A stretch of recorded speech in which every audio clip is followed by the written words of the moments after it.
They tried to bury it, to suffocate it under protocol, silence, and polished smiles. But secrets like this don't die quietly. They rot, they whisper, and eventually they scream. Because this story was never about a yacht. And it was never just about diamonds. It was about access, power, illusion, and a silence so loud it terrified two royal courts on opposite sides of the world. It began the way the most dangerous rumors always do. Half-spoken, behind closed doors, passed in lowered voices between people trained never to speculate. A whisper in London, a raised eyebrow in Riyadh, a single line in a private memo that was never meant to survive the shredder. Unverified time spent aboard a privately chartered yacht in the Mediterranean. That's all it said. No accusations, no names. Just enough ambiguity to make seasoned palace veterans go cold. Back then, Meghan Markle was not a duchess. She wasn't global lightning.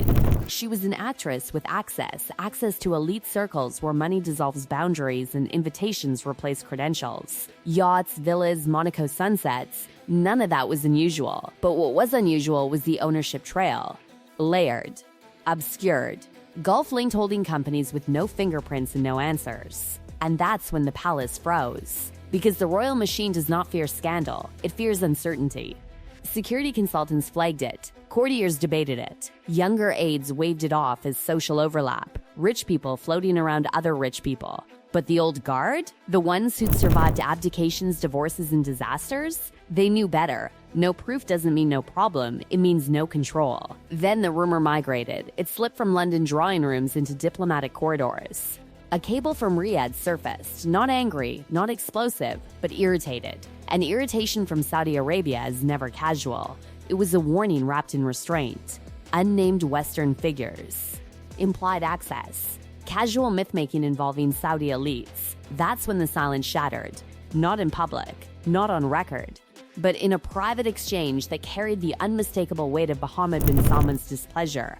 He did not accuse, he did not deny. He did something far more chilling. He corrected the narrative. Saudi hospitality, the message implied, is not a prop for personal elevation. Saudi proximity is not a costume to be worn for status, and any suggestion otherwise was unwelcome. Back in London, panic did not erupt. Control did. Files were reopened, not to accuse, but to map.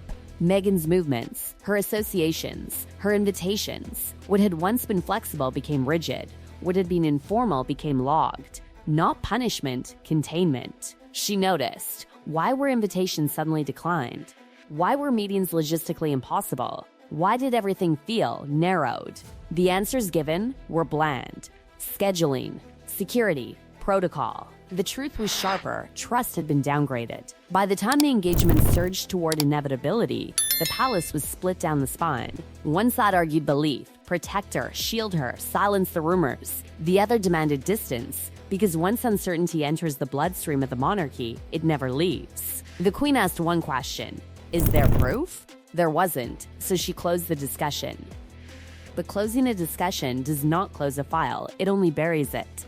And buried files have a way of resurfacing when the ground shifts. Years later, when the marriage cracked publicly, when accusations flew and loyalty collapsed, the old story crawled back out, mutated, exaggerated, sharpened by time. Now it wasn't just a yacht. Now it was jewels, diamonds, theft whispered where doubt once lived. And that's when the ledger spoke. Not tabloids, not insiders. A ledger, a routine reconciliation flagged something wrong. A cluster of high-value diamonds, never missing, never stolen, but reclassified, reassigned, without the sacred signature that authorizes such movement in royal systems where jewelry is not decoration, but sovereignty made visible. Diamonds don't wander in palaces. They are escorted by paperwork thicker than law. Suddenly, memory sharpened. Arguments over jewelry selection. Tension over provenance. Questions brushed aside in the name of harmony. What had once felt minor now felt patterned. Again, factions erupted. One side insisted it was clerical. Elizabeth II had gifted, reassigned, recirculated jewels for decades. Documentation followed tradition, not perfection.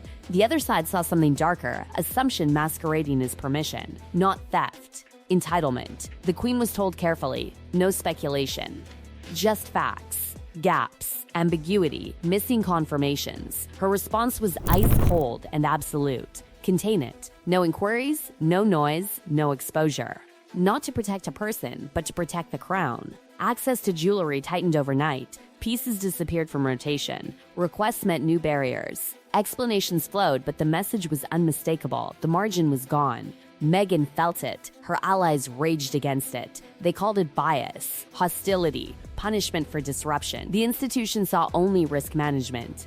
Once uncertainty threatens stability, proximity becomes a liability. Saudi intermediaries, already furious about Yacht insinuations, made one thing clear: there were no informal gifts, no diamonds, no favors. Any implication otherwise was fiction. That sealed it. The palace closed the file, not resolved, not explained, closed. The diamonds were reclassified, procedures rewritten, trust quietly withdrawn. From that moment, Meghan was no longer provisional. She was precarious. Titles remained, smiles endured, but the invisible glue that makes monarchy function, informal trust, was gone.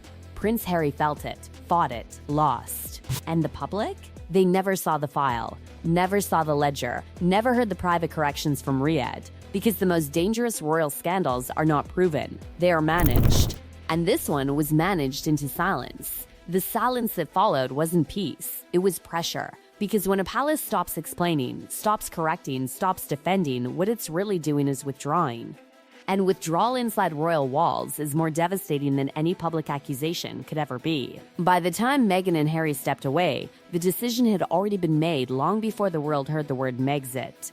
What the public saw as rebellion, the institution saw as inevitability. The trust deficit had crossed the point of repair. Inside Buckingham Palace, staff spoke in careful fragments. No one said diamonds. No one said Saudi. But everyone knew which file had changed everything. Invitations that once flowed through Meghan now went around her. Meetings she expected to attend were suddenly handled elsewhere. Her role shrank not officially, but operationally. And that kind of shrinking is lethal to anyone who thrives on influence. Harry saw hostility. The palace saw risk containment. Two truths running parallel, never touching. Behind the scenes, a final recalibration took place. Jewelry policies were rewritten with surgical precision. Foreign gift protocols were reinforced. Anything that could be misinterpreted, even hypothetically, was removed from discretionary use. This wasn't retroactive punishment, it was future-proofing. Because the monarchy does not ask who was right, it asks what survives. When Meghan later spoke about feeling unprotected, unheard, abandoned, those words were emotionally true. But emotionally true does not mean institutionally false. What she felt is isolation. The palace experienced as necessary distance. Once geopolitical sensitivities enter a personal relationship, the relationship is already compromised. And Riyadh never forgot. Saudi officials never corrected the record publicly. They didn't need to. Their displeasure had already been registered in the only language that matters in diplomacy: alignment and access. Doors that might have opened quietly stayed closed. Invitations that could have been extended were never offered. Silence did the work of 1,000 statements. Back in London, the Queen aged rapidly. Not physically, politically. She was tired of managing fractures. She had lived through abdication, war, scandal, betrayal. Her instinct was always the same: stabilize, contain, move forward. By the time her health declined, the Meghan file had become something else entirely. No longer active. No longer debated. It had been absorbed into institutional memory, the most dangerous category of all. Because active scandals can be confronted. Archived ones shape behavior forever. After the departure, palace staff quietly acknowledged what they could never say aloud: the break was cleaner than the alternative. Had Meghan stayed, every overseas tour, every jewel, every association would have carried suspicion. The press would have circled endlessly. Allies would have demanded reassurance. Foreign governments would have watched for signals. Distance solved that, but it did not erase the resentment. From Meghan's perspective, the palace had already decided she was a problem. From the palace's view, she had become unpredictable. Both narratives fed each other until separation felt like relief disguised as loss. And the diamonds? They never vanished. They were never sold, never hidden, never smuggled away. That's what makes this story more unsettling. The issue was never absence, it was authority. Who decides what can be taken? Who decides what can be worn? Who decides when informal permission crosses into institutional violation? Those questions terrify monarchies because they expose the line between personal will and symbolic ownership. Elizabeth II understood that line better than anyone alive, and once she sensed it had blurred, even slightly, she erased the blur by force of protocol. No confrontation. No humiliation, just quiet removal of access. By the time Meghan's public narrative hardened, claims of mistreatment, racism, emotional cruelty, the palace had already moved on operationally. They did not rebut point by point because rebuttal invites comparison. Comparison invites investigation. Investigation invites records. And records were exactly what they did not want reopened. So they chose silence. That silence was mistaken for weakness, for guilt, for fear. In reality, it was strategy. Power rarely argues with those who have already exited its orbit. It simply closes ranks and waits for the noise to fade. And fade it did, replaced by newer controversies, newer distractions. But inside royal archives, the story remains intact. Not labeled as scandal, not as crime, but as a caution. A reminder of what happens when access outruns accountability, when personal narrative tries to eclipse institutional memory, when proximity to power is mistaken for possession of it. And Saudi Arabia? Their message was received. They were never players in someone else's mythology. Their silence was not endorsement. Their irritation was not personal. It was structural. They corrected the narrative without ever naming it, and that correction reshaped behavior across two royal households. In the end, no one stood in a courtroom. No charges were filed. No proof was unveiled. Which is exactly why the story endures. Because unresolved power conflicts do not disappear. They calcify. Meghan left believing she had been pushed out. The palace stayed believing it had avoided catastrophe. Both are convinced they are right. And somewhere between a Mediterranean yacht that was never named, diamonds that were never missing, and a silence that spoke louder than any press release, the truth remains suspended, untouchable, unprovable, and therefore permanent. Not because it was ever confirmed, but because the most powerful institutions on earth decided it was safer never to resolve it at all. And when power chooses silence, it's not hiding the truth. It's choosing which version of reality survives.